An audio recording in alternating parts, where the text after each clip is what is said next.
Hello, everyone, and welcome to the new episode of You Can Exhale Now podcast. Today, I am hosting Julia Glowinski of Glow Sleep in Ontario. And as a registered social worker specializing in sleep, Julia also specializes in sleep issues in conjunction with mental health issues, developmental delays, and sleep disorders. So I'm really excited to have this conversation with her today, specifically about the interconnectedness of our mental health and sleep. Welcome to You Can Exhale Now, a mindful living podcast for the modern pace, hosted by Lesia Liu. This podcast is for anyone who wants to get more out of life without the burnout. Because when you learn to take proper care of yourself, you have more energy, a more positive outlook, and more gratitude for life. And because you cannot reach your goals if you're tired, overwhelmed, judgmental, angry, and feel sorry for yourself. Each episode, you will learn actionable strategies for self-care, mental health, productivity, better life-work balance, and happiness from coaches, therapists, and experts. Stop holding your breath. You can exhale now. Choose to be a more authentic version of yourself than you've been in a while. Julia, welcome to the show. Thank you so much for having me. Thank you for coming. So why don't you tell us more a little bit about yourself and how you decided to become a registered social worker, and why do you specialize in sleep? Absolutely. So I am, like you said, a registered social worker, and my practice is solely sleep based. And I have a lot of passion for sleep. I've been doing this for a few years now, and I actually started in the mental health field. So I was working on a psychiatric crisis unit here in Toronto. For youth up to 16. And on the unit, we saw lots of complex mental health and behavioral issues. And there was such a connectedness with sleep and mental health. And because it was an overnight, like it was a unit where we really could monitor the kids 24 hours a day. We could see what would happen at bedtime and their struggles to fall asleep. And a lot of it was a result of past trauma, anxiety, depression. And we actually had a sleep lab in the basement. So the youth on the unit could actually have a sleep study done overnight while they were on the unit with like a mobile unit. And that really sparked my interest in sleep and that connection with mental health and well-being. And then as a mom, with my second child, I had a lot of difficulty and I was absolutely sleep deprived, something that I've never experienced before in that manner. And it really took such a toll on me mentally and physically. And I had a very, very difficult time. And I think both of those things together really led me to where I am now, which is I'm a certified infant and toddler sleep consultant. So I work with lots of young families and new babies. And then I also work with youth. And I even work with adults doing corporate seminars and doing counseling for things like insomnia, lots of cognitive behavioral therapy for insomnia as well. That is awesome. So it seems like, we always think of insomnia as something that comes with age, and we do not necessarily think of it as a problem for youth or children. I know that that's not necessarily the case, but can you speak a little bit about the, potential reasons for sleep disturbances at very young ages? Yes, that's absolutely true. And insomnia can affect very young children. Sometimes in young children, a lot of what we see is sleep apnea, so breathing issues in our sleep. And that can actually cause issues with sleep quality, which can contribute to insomnia. So even when you fix those breathing issues, sometimes you're left with the habits of not being able to sleep or waking up in the night and not being able to fall back asleep. So that can be very common to be left with this insomnia that outlasts the sleep apnea. Even once a child, let's say, has had a tonsillectomy and their breathing issue has resolved, they're still left with insomnia. And insomnia can be a result of things like anxiety. A lot of the time, that's what it is, being anxious about falling asleep. and having difficulty falling asleep or staying asleep. So there's sleep onset anxiety or sleep maintenance anxiety, when we actually can fall asleep no problem, but we wake up in the night and can't fall back asleep. So a lot of that is due to a mental health issue, where we are experiencing anxiety or depression or intrusive thoughts. That is a very common reason. And sometimes it's people don't know why, but they just wake up and they're not tired. And that could be due to sleep hygiene, some bad habits we've picked up along the way, watching TV right before bed or being on our phones. So there's all sorts of things that can contribute to poor sleep, which can lead to a diagnosis of insomnia. Mm-hmm. And is it true that as we age, the likelihood of having an insomnia increases, or is it really just due to our lifestyle and our habits that we've created over a lifespan? It's a good point you make. It's both. So, absolutely, as we age, we do have more sleep difficulty. Our night wakings tend to be longer, and we have less deep sleep as we age as well. So it's unfair, because as we get older and sometimes we want to sleep, that's when we have more difficulty sleeping. When we are kids or teenagers, we may not actually want to sleep, and we don't sleep. But then when we finally want to, that's when we have more trouble sleeping. And the other thing is, yes, so as we age, it's also due to lifestyle. We don't have someone telling us when to go to bed, and we end up just staying up late. We're working late. And the truth is, we have more stress for the most part, for most of us, as we age. We're worrying about things on a financial level. We're worrying about our physical health, maybe our family's health. Maybe we're responsible for a family now, our job. So there's all different things that we're actually worrying about. And that worry really contributes to our achieving optimal sleep. Mm-hmm. And have you noticed a difference in underlying reasons behind different symptoms? Like you've already mentioned, some people are having issues falling asleep while others wake up in the middle of the night and cannot go back to sleep. Is there possible different reasons for those kind of different symptoms, or is it really kind of comes down to the same underlying issues? It could be the same underlying issues, especially if it's worried thoughts and racing mind and things like that. Sometimes it's just when we start processing things. So sometimes we have trouble. We don't have any trouble falling asleep, but when we wake up, we start panicking. Oh gosh, am I going to be able to fall asleep? Or I'm worried about tomorrow. Or did I wake up on time? Or did I miss my alarm? Those things can make it difficult for us to fall asleep, back asleep in the night. The other thing is, it also sometimes there could be an underlying medical issue. So if we're waking up constantly to go to the washroom, while that can be normal, sometimes that happens as we age, and that can cause us to wake up more in the night. And then it could be harder for us to fall back asleep. And it also depends on sometimes medication we're taking, what we're eating throughout the day. So there are some underlying issues for sure that could be contributing to sleep onset insomnia versus sleep maintenance insomnia. Mm-hmm. And you've mentioned the word anxiety multiple times already. So, can you speak a little bit about how stress and anxiety affect our sleep, really, and how the sleep deprivation affects our stress and anxiety? So it's almost like, this vicious cycle that people get trapped in. So can you speak a little bit about that and how you can address, like you said, racing minds or panicking thoughts right before you go to sleep? Especially if they surround the sleep, like not being able to fall asleep, the fear of just laying there for hours on end, and Mhm. racing thoughts. Yes, you said exactly what I always said. I always say it's a vicious cycle. And it's so unfair, because with most things in life, the more we try or practice something, the easier it gets.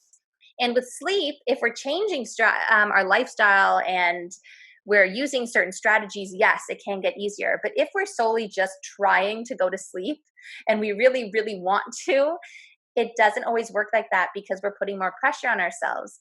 So it is a vicious cycle. Unfortunately, when we are more anxious or when we're more having depressed thoughts, we are more likely to have difficulty sleeping because we're unable to calm down at the end of the day. We're carrying with us everything that happened during the day. If we're not processing what we're going through during the day, if we're not talking it out with someone, or we're not really working through it, or journaling, or doing something that helps us process it, sometimes when we lie in bed, that's the first moment we get to actually think about what happened during the day. And we tend to ruminate and we worry and we have lots of thoughts that come up. Sometimes it's even creativity. A lot of people in the arts tend to be more creative at bedtime, and then their mind is flowing and it's really hard to shut off. And that can lead to us not falling asleep if we're more anxious or more alert at bedtime. And then when we don't get a good night's sleep, the first thing to happen right away is an issue with our mood. So we instantly are going to be less patient, which can affect our relationships and our connection to people. We are going to feel more anxious. Sometimes it's about not getting sleep, and it's as simple as that. And sometimes in general, it's just that general feeling of anxiety or being sad. And that contributes to, again, that night not being able to fall asleep. And sometimes that anxiety is just generalized anxiety, and sometimes it's specifically sleep anxiety. So worrying about not being able to fall asleep. So it definitely is a cycle, like you said. And some of the things that we can do is, if we're lying in bed and unable to fall asleep, one of the main strategies of cognitive behavioral therapy for insomnia, which is something that I practice, and it's a short-term therapy. And what it says is something called the half hour rule, or the 30-30 rule. And what that is that we want to associate our bed with sleep. We don't want to associate our bed with anxiety. So besides the fact that we shouldn't be doing work emails in bed, we shouldn't be spending the entire day watching TV in bed or anything, or studying in bed.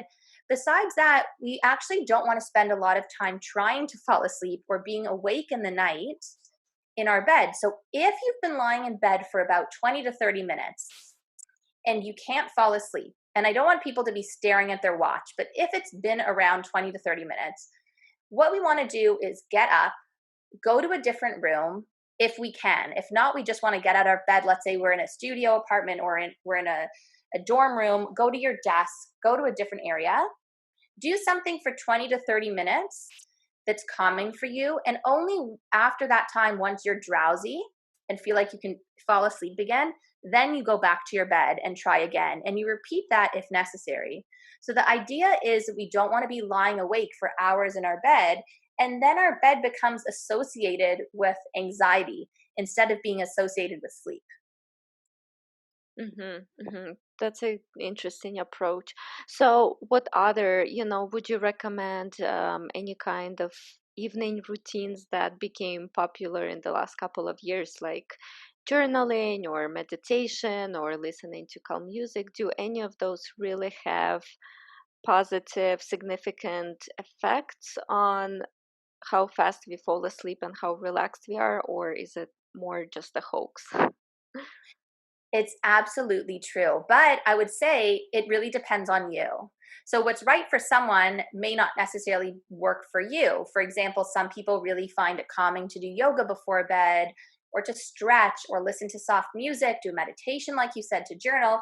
Other people, perhaps journaling brings up too much trauma before bed, or too much worry, anxiety. So maybe that wouldn't be the best approach. Maybe instead of writing a full out journal, there's also a gratitude journal where you're just writing 3 things that you're grateful for before bed, if writing a whole entry would feel too overwhelming for you. So yes, all of those things are great.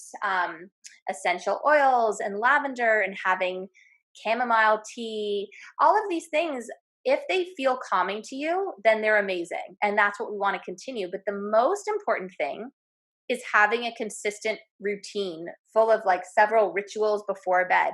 And it can be very simple. It could be washing up, and ideally it's in dim light to cue ourselves for sleep. We're cueing our brains to let our brain know it is now nighttime. So we want that melatonin to be produced. We don't want to expose ourselves to too much bright light, or obviously we're usually going to bed when it's still when it's dark out. But if for shift workers, we want to make sure we're not exposing ourselves to daylight right before bed. And we'd want to, let's say, wash up, maybe read for 15 minutes. Like I said, maybe a gratitude journal or anything like that. And then we shut off our light. Maybe we do some sort of meditation if you want. But it could be as simple as washing up, lighting a candle, let's say, reading for 10 minutes and going to sleep. The idea is that we want it in the same order to do the same things before bed, because it not only, like I said, is going to cue our brain with a melatonin production, but it's also cueing our minds. It's telling us we're trying to separate the day from the night. And that is what's really important. So to sum up, I guess it's less important, I would say, of what you're doing, but more important of the way and the routine in which you're doing it.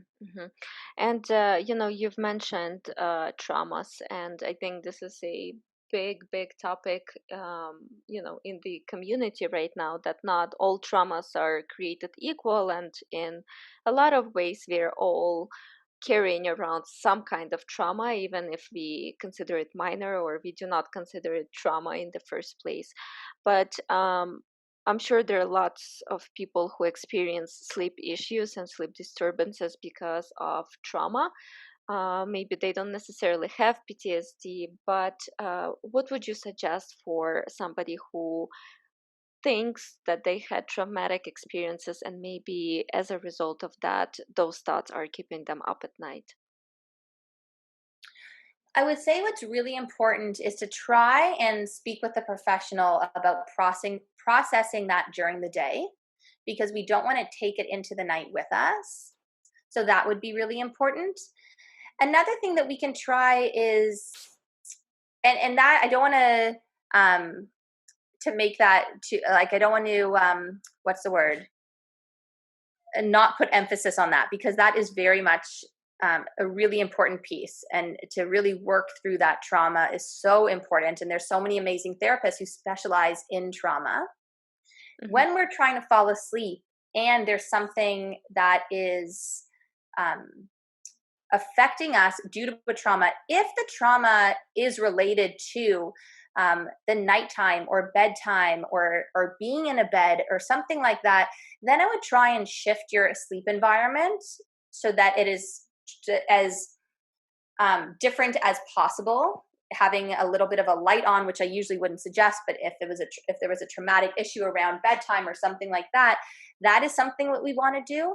Besides that, there are some really great breathing techniques that can be used for trauma, or something to kind of, if we're having flashbacks, to bring ourselves out of that. For example, at bedtime, if you're unable to sleep, or you're trying to fall asleep but having trouble, something that can take you out of that is a technique where you think of 5 things that you can see. So you'd have to have a little bit of a light on.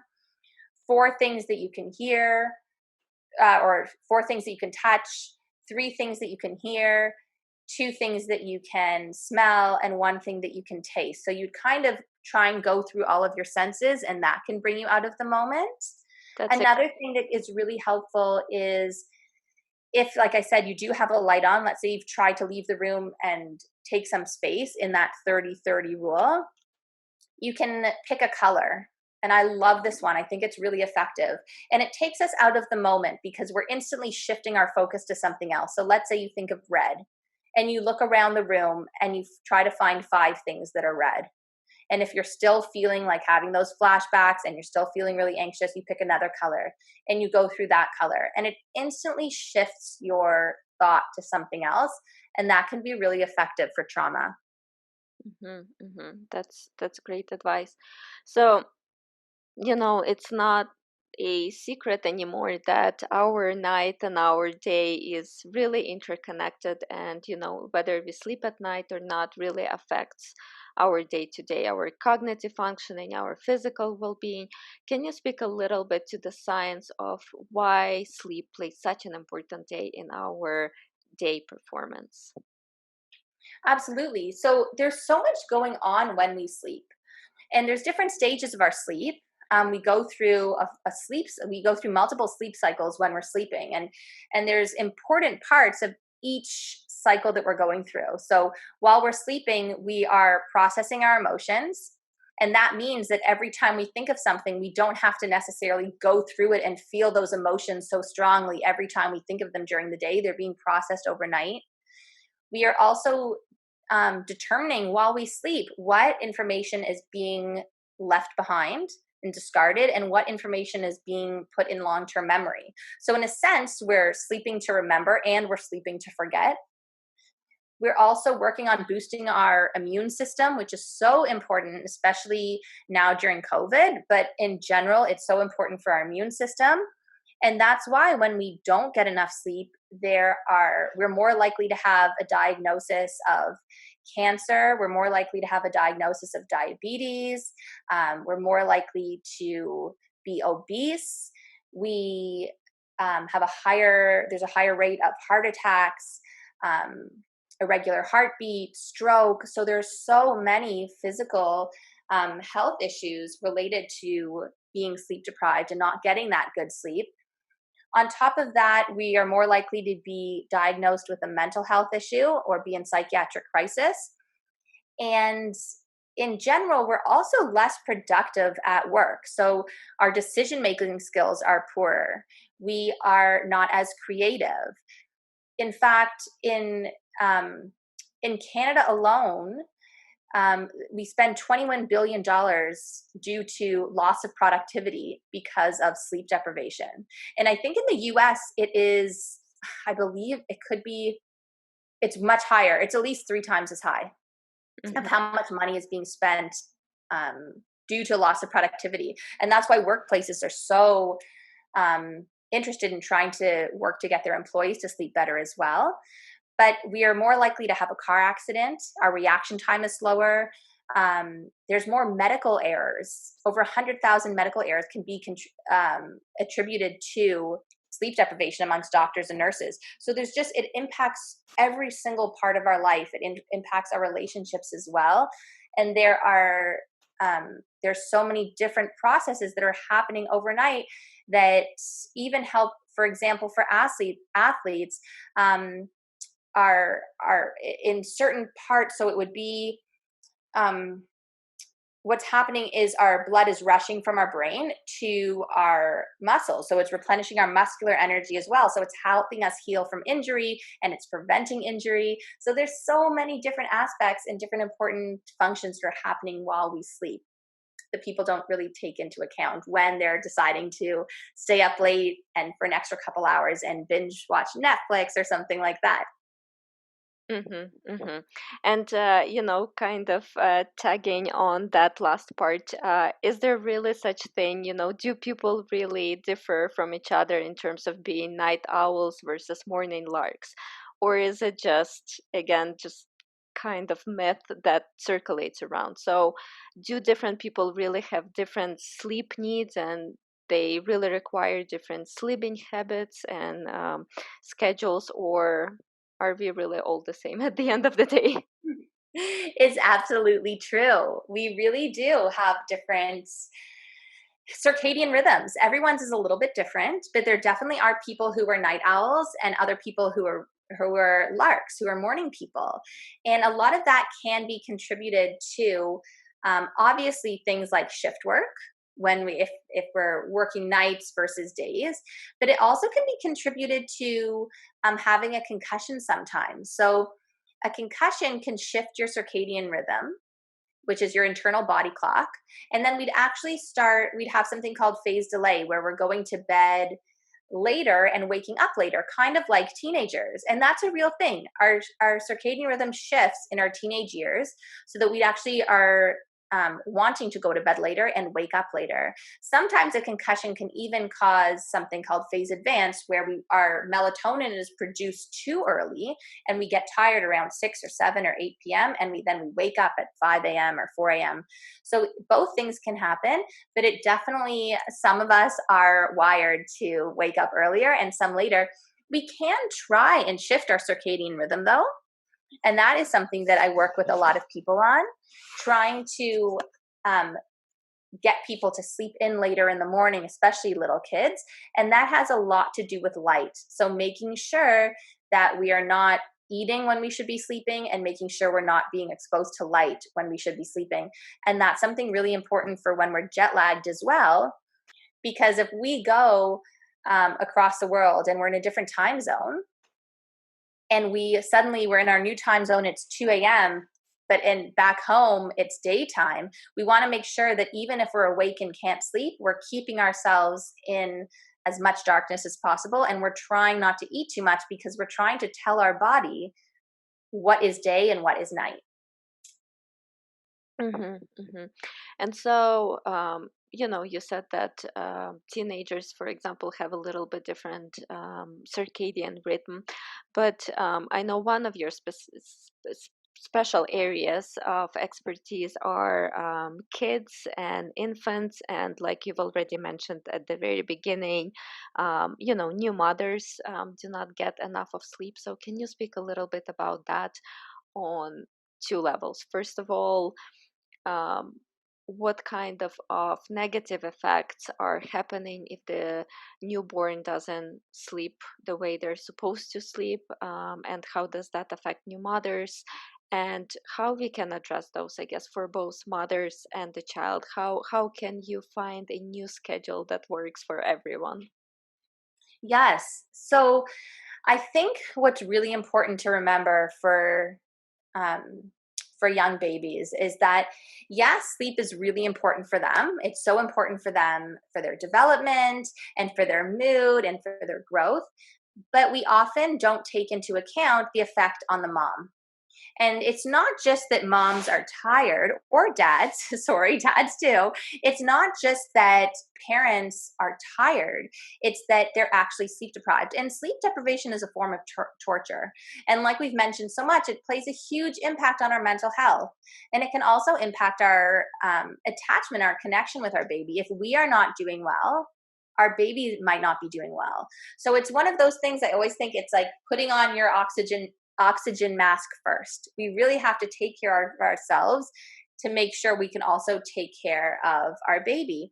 So a lot of the work that I do is working with families to find what they are comfortable with in getting their little one to sleep, and trying to meet them where they're at. Some people want to do sleep training, where we're choosing a method to try and help teach baby to sleep. Some people want to just change certain aspects of the routine or the timing of naps or bedtime and work from that angle to try and improve sleep. And my job, I think what's unique, I guess, is as a social worker, trying to really see where the family is doing on a level of the well-being of the family as a whole, how everyone's working together, what is going to make that family less stressed and grow together overall and get the best sleep possible that they can. And sometimes that involves it involves always, I guess, doing a full assessment of all the different aspects that could affect sleep, because it can have a huge impact on mom or dad's mental health. And I think that is something that some parents don't realize, that it's not just about baby sleeping. We're not doing ourselves any favors by being up the entire night worrying about baby not sleeping or with a screaming child if we can't function during the day.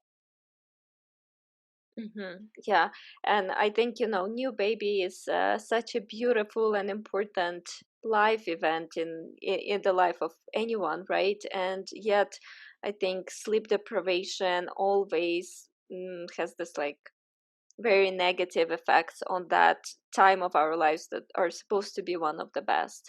I know it impairs moods, and it also is like a major predictor of postpartum depression. Can you speak a little bit about the connection between the sleep deprivation and the postpartum depression? Absolutely. And that is such an important piece. And yeah, so when we're not sleeping, we are more likely to have our mental health fail us. And it definitely is a predictor. It's one of the most important predictors of postpartum depression. And a lot of people struggle with postpartum depression. There's so many of us who do. And we often don't see that connection because when we're in it, it's hard to acknowledge and we feel so lost and we don't really feel that there's any hope. It's hard to feel that things are going to get better when our baby is up every 2 hours. And for moms who are up, and sometimes moms have help with a partner or a night nurse or someone in the family who can come and help feed so that they can sleep. For moms who are nursing and feel that they really are the only person who's responsible, there I have clients whose babies are eating literally every hour overnight for weeks at a time. And those are things that absolutely can contribute to postpartum depression, whether it's a full diagnosis of postpartum depression or it's just um, what you can call postpartum anxiety or baby blues. It really plays a huge role. And it's so important because it's a very dangerous territory to enter when you don't have the proper support. And it's something that I struggled with my second when I was so sleep deprived.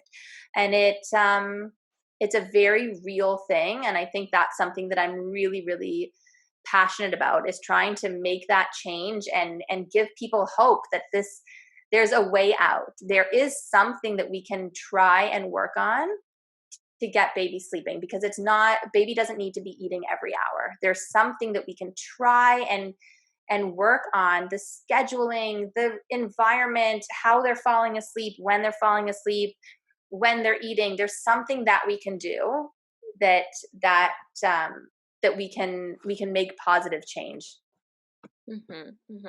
So it seems that sleep really affects all the parts of our lives, from mental health to physical health.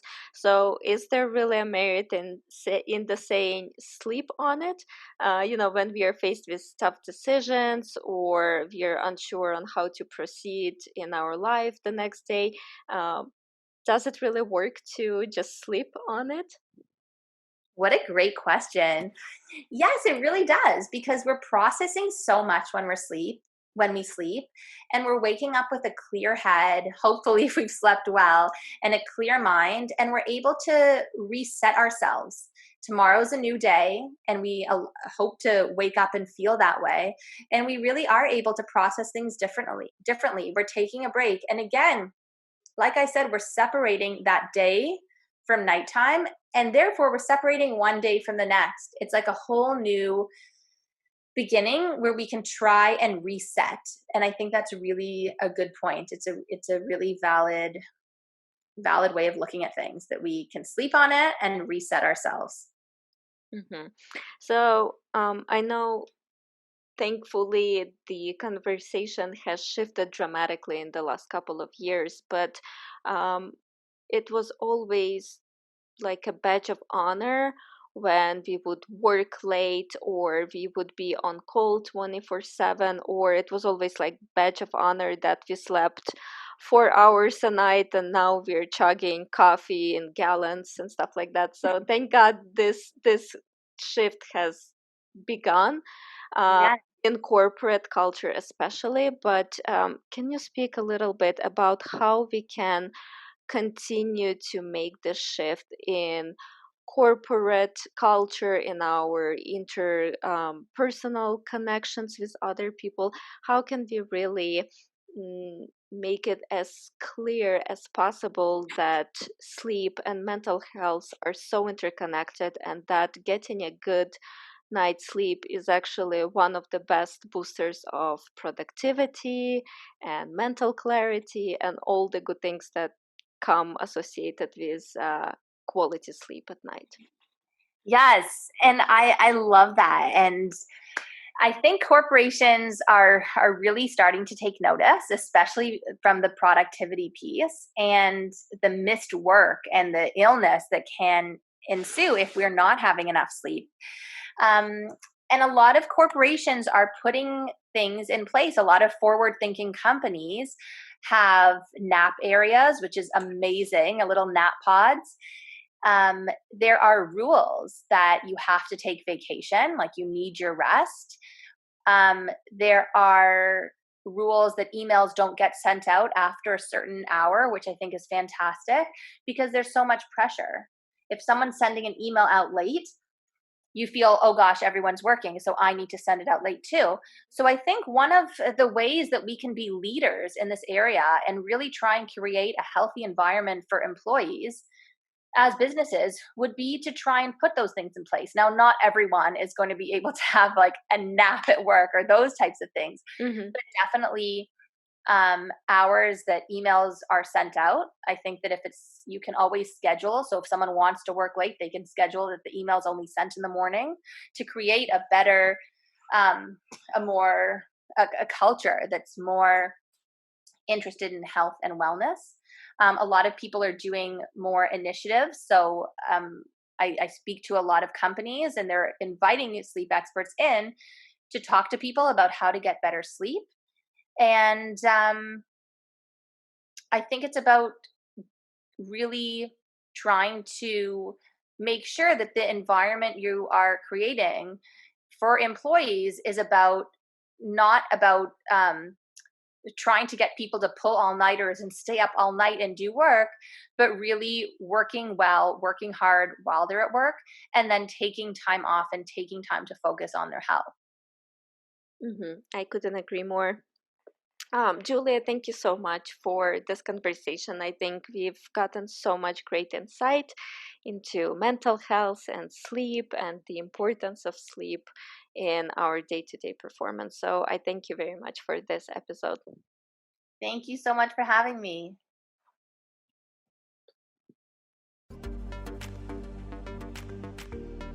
Thank you so much for listening today. I hope you've learned a lot of new strategies. Be sure to check out the notes below this episode for additional resources and tools mentioned in today's show. I would love to keep the conversation going. Share your thoughts and takeaways with me on social media channels wherever you are. And do not forget to tag me. I'm so grateful for each and every one of you, and I will see you on the next episode. If this podcast has helped you even a little bit, please leave a review and subscribe so that we can help spread the message together.